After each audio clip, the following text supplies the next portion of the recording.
আপু কেমন আছেন? ভালো জি আছি। আচ্ছা আচ্ছা, কেন আসছেন এই প্রতিবেদন ভিডিওর সামনে? আছি ভাইয়া, আমার স্বামী মারা গেছে, এই জন্য আমি ভালো একজন যদি মনের মানুষ পাই। একটা বাচ্চা আছে, ছেলে বাবু 3 বছরের। জি। বা অন্য বাসা বাড়িতে কাম করে খাই, অনেক কষ্ট হয়, তাই এই জন্যই একটু যাচ্ছি যে ভালো একজন যদি মনের মানুষ হয়, বিয়ে শাদী বসতাম আর কি। কি করেন আপনি? বাসা বাড়িতে কাজ কাম করে খাই বাবুটা নিয়ে। বাসা বাড়িতে কাজ কাম করে খান? যে আর কোনো কিছু করেন না? যে না, আচ্ছা ছোট আচ্ছা, বাচ্চা তো আর কি কাজ করবো ভাই। বুঝতে পারছি বুঝতে পারছি। বাচ্চার বয়স কত? 3 বছর। ও তো বিয়ে হয়েছে মানে বিয়ে হওয়ার পরে স্বামী মারা গেছে, এই বাচ্চা মানে বাচ্চাকে ছোট রেখে? যে যে আচ্ছা আচ্ছা, বুঝতে পারছি। তো এখন তো আপনার চলতে মনে কষ্ট হয়ে যাচ্ছে।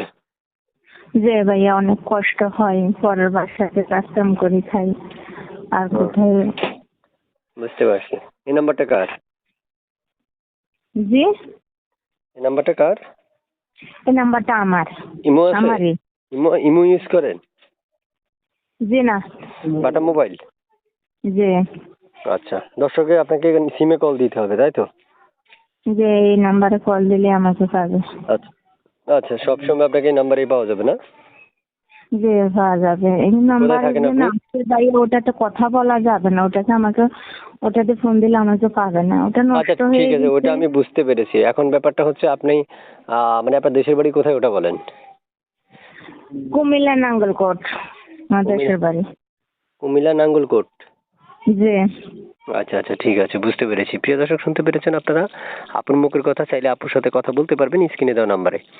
তো ঠিক আছে আপু, আল্লাহ হাফেজ। আর কিছু বলবেন? না, ঠিক আছে, একটু কথা ভাইয়া।